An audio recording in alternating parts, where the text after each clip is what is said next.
संतोष रेणु यादव का हृदय परिवर्तन हो गया है और जिस प्रकार से पहले ये सवर्णों को गाली देने का काम करते थे, भारतीय जनता पार्टी के नेताओं को पटक पटक कर धोते थे, ठीक उसी प्रकार से अब ये लगातार तेजस्वी यादव को, राष्ट्रीय जनता दल के नेताओं को और विशेषकर तेजस्वी यादव, संजय यादव को बिना डिटॉल साबुन के पटक पटक कर धो रहे हैं। और यकीन मानिए संतोष रेणु का ये बयान काफ़ी वायरल हो रहा है और ये सुनकर आपको काफ़ी मज़ा आने वाला है। आखिर संतोष रेणु यादव ने ऐसा क्या कह दिया है, ये तमाम बातें इस 7 से 8 मिनट की रिपोर्ट में हम आपको बताने जा रहे हैं।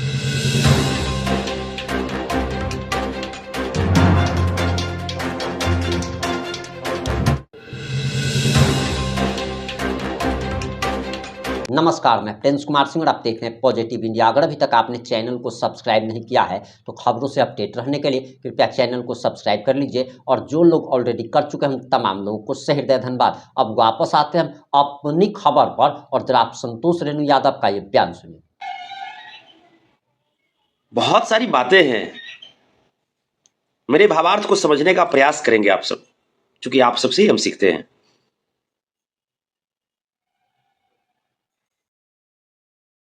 जाते रहेगी, कम से कम इस प्रेम सौहार्द की धरती को कुरुक्षेत्र नहीं बनाया जाए। और अगर आप कुरुक्षेत्र बनाएंगे तो हम पुनः इसमें इतना प्रेम भर देंगे कि आपकी नफरत दिखाई नहीं देगी। उस महाभारत में एक एलिमेंट था,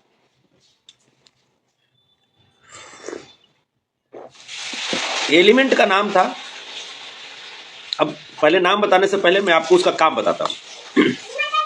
वो जो एलिमेंट था, वो जो तत्व था, उसका काम था कि कौरव का जितना वध हुआ या कौरव ने अपने भाई पांडव पे जितना बाण चलाया, वो सबको आंखों देखा हाल धृतराष्ट्र जी को बताया करता था। ये भी कुरुक्षेत्र की ही बात है जो घटित हो रही, जो कुरुक्षेत्र में घटित हो रही थी, वो चीजें बताया करता था धृतराष्ट्र जी को। धृतराष्ट्र जी संजय के आंखों से, संजय के दिव्य दृष्टि से अपने सभी बच्चों का वध होते हुए देखे, अपने पूरे परिवार का कत्लेआम होते हुए देखे। वाह क्या संजोग है। बहुत सारे फोन कर रहे हैं, थोड़ा सा पेशेंस रख के, अभी लाइव है तो ये भी क्या संजोग है। वो दिव्य दृष्टि वाला संजय धृतराष्ट्र जी को खबर सुनाता था कि अब दुर्योधन मारा गया, अब ये फलाना मारा गया, अब ये फलाना मारा गया, अब ये फलाना आपसे दूर हो गया, अब ये फलाना दूर हो गया। वो कुरुक्षेत्र की धरती पे ही घटना घटित हुई थी जो हरियाणा में पड़ता है। लेकिन जिनके साथ माधव थे, उनका बाल बांका नहीं बिगड़ पाया, उनका बाल बांका नहीं बिगड़ पाया।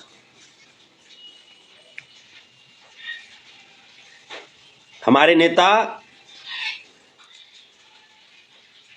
परमादरणीय श्री तेज प्रताप यादव जी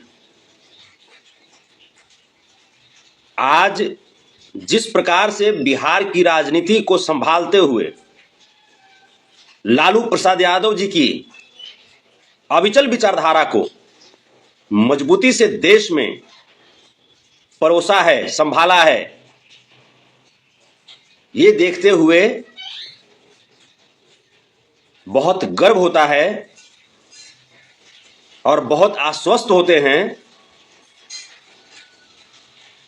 कि बिहार की धरती आज भी अपने गरीब शोषित लोगों के लिए, अपने सभी धर्म, सभी वर्ग, सभी जाति के लोगों को एकता के सूत्र में बांधने के लिए तेज प्रताप यादव जी को तैयार कर चुकी है। और बिहार के लोग जिस प्रकार से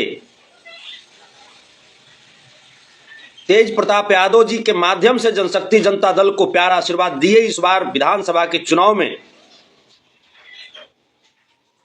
यह आश्वस्त करती है कि कभी भी समाजवादी विचारधारा बिहार के लोग अपने दिल से नहीं निकाल सकते। तो वही कुरुक्षेत्र की जो बातें थी जो हरियाणा में पड़ती है, और जो धृतराष्ट्र जी को उनके सभी परिवार की कत्लेआम वध का खबर सुनाने का काम जो संजय करते थे, दिव्य दृष्टि वाले, वो दिव्य दृष्टि वाले संजय महाभारत के युद्ध के बाद कहां चले गए, ये पता नहीं चल पा रहा है, ठीक से पता नहीं चल पा रहा है। तो आप जब किसी के परिवार को तोड़ते हैं, आप जब किसी के अपनों को अपनों से दूर कर देते हैं, तो उसका रिजल्टेंट वैल्यू तो कुछ आएगा। और रही बात हम सबके आदर्श श्री लालू प्रसाद यादव जी की, हमारे माननीय राष्ट्रीय अध्यक्ष श्री तेज प्रताप यादव जी के राजनीतिक गुरु, उनके भी आदर्श उनके पिताजी श्री लालू प्रसाद यादव जी की, उनसे हम लोगों ने जो सीखा है वो हम लोग अपने जीवन में इंप्लीमेंट जरूर करते हैं। विपत्ति में भी, प्रतिकूल धारा में भी नौका को कैसे किनारे तक लेकर के जाना है, ये हम सब भली भांति जानते हैं। जिनको नहीं समझ है, जिनको जानकारी नहीं है, उन्हें अपने कम से कम बड़े भाई के सामने झुक करके ज्ञान लेना चाहिए। अहंकार नाश का कारण बनती है और विनम्रता इंसान को आगे बढ़ाती है, अहंकार नहीं। अहंकार तो बर्बाद कर देगी।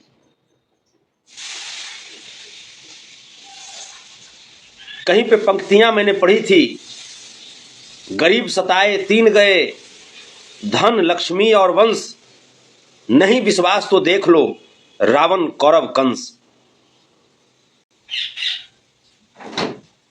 ये पंक्तियां कहीं कहीं पर चरितार्थ होती है, जो आज के दौर में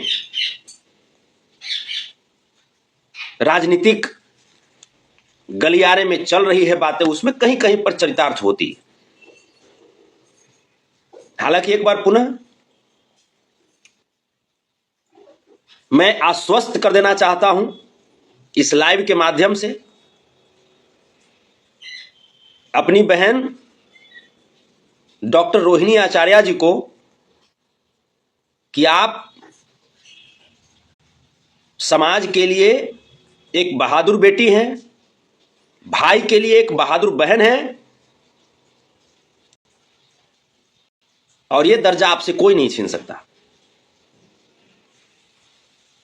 हमारी जनशक्ति जनता दल हमेशा आपके साथ, आपके आशीर्वाद तले चलना चाहती है। हमारे नेता ने भी कहा ये बातें, तय आपको करना है। आप अभिभावक के तौर पे हैं, भाई के तरफ से खुला आग्रह निवेदन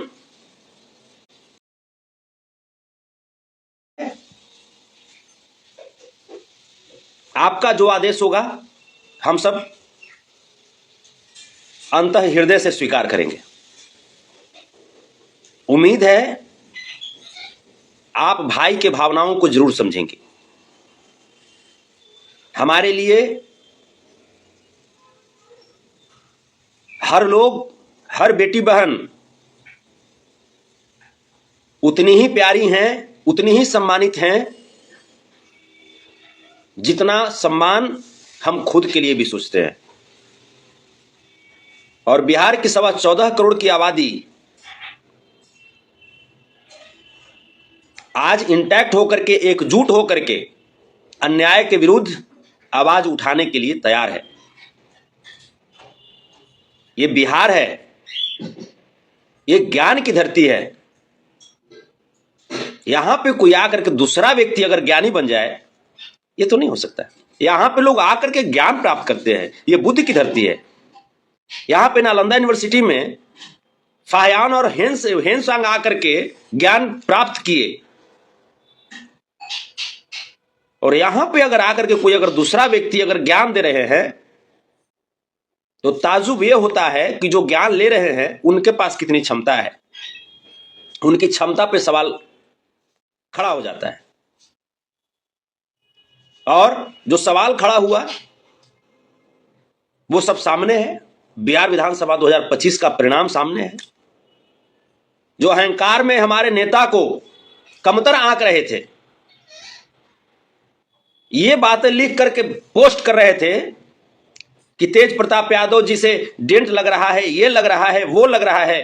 अब तो हमारे नेता अपने पिता के तथाकथित आदेश पर, हम नहीं मानते कि लालू प्रसाद यादव जी का वो आदेश था, हम नहीं मानते कि राबड़ी माता का वो आदेश था, क्योंकि उन्होंने कभी सामने आकर के कभी तेज प्रताप यादव जी के खिलाफ बात नहीं किया। फेसबुक पे तो कोई कुछ लिख देगा, लालू प्रसाद यादव जी का पोस्ट नहीं होगा। और राजमाता राबड़ी देवी जी ने स्पष्ट कहा कि मेरा बेटा मेरे दिल के करीब है। बहन ने भी स्पष्ट कहा। हो सकता है कोई कुरुक्षेत्र महाभारत वाला संजय आकर के कुछ भी पोस्ट करवा दे, इससे आप हमारे नेता की छवि को धूमिल नहीं कर सकते। सूर्य पे धूल फेंक करके सोचते हो कि सूर्य को गंदा कर देंगे, तो ये आपकी गलतफहमी है, और आप अपनी गलतफहमी को अपने अंदर ही पाले रखें। तेज प्रताप यादव सूर्य है, तेज प्रताप यादव विराग छवि वाले पूरे हिंदुस्तान के पहले नेता हैं। आधुनिक भारत की अगर हम बात करें तो मिलनसार सादगी की प्रतिमूर्ति हैं, और इनकी यही विचारधारा को तोड़ने का प्रयास जयचंद लोग करना चाह रहे थे। ये सफल ना हम लोग होने दिए हैं ना होने देंगे। बहुत बहुत धन्यवाद पूरे बिहार को, बहुत बहुत धन्यवाद पूरे देश दुनिया को, जो अपने नेता के विकट समय में आप अपने नेता के साथ खड़े रहे। और जिस प्रकार से तेज प्रताप यादव जी को आप सबने संभाला, मैं उनका सच्चा सिपाही होने के नाते आप सबको आश्वस्त करता हूं कि आप सबके भी विकट परिस्थिति में तेज प्रताप यादव जी आपको संभालने का काम करेंगे, उनके सिपाही आपको संभालने का काम करेंगे। तमाम बातें जब हम रात में आए, एकाएक मुझे लगा कि चलो आज माधव को सुना जाए। जब जब हमको माधव को सुनने की इच्छा होती है तो हम महाभारत पढ़ने लगते हैं, श्रीमद् भागवत गीता पढ़ने लगते हैं, लालू प्रसाद यादव जी को सुनना शुरू कर देते हैं, श्री तेज प्रताप यादव जी को सुनना शुरू कर देते हैं। जब जब हमें माधव की उपदेशों की अगर बात सुननी होती है तो बाबा साहब भीमराव अंबेडकर द्वारा लिखित संविधान को पढ़ना शुरू कर देते हैं, जिसमें हमारे हक और हमारे अधिकार की बात लिखी हुई है।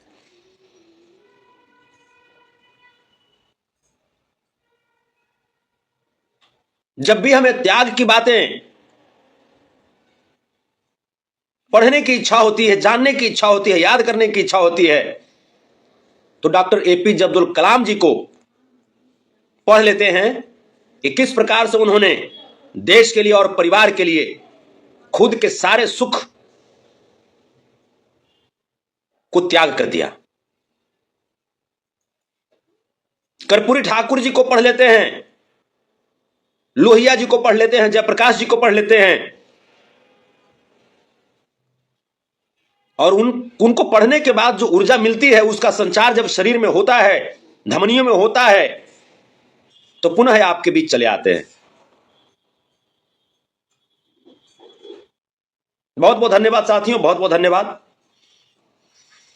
आप सब भी अपने अपने घर में जरूर झांकते रहिएगा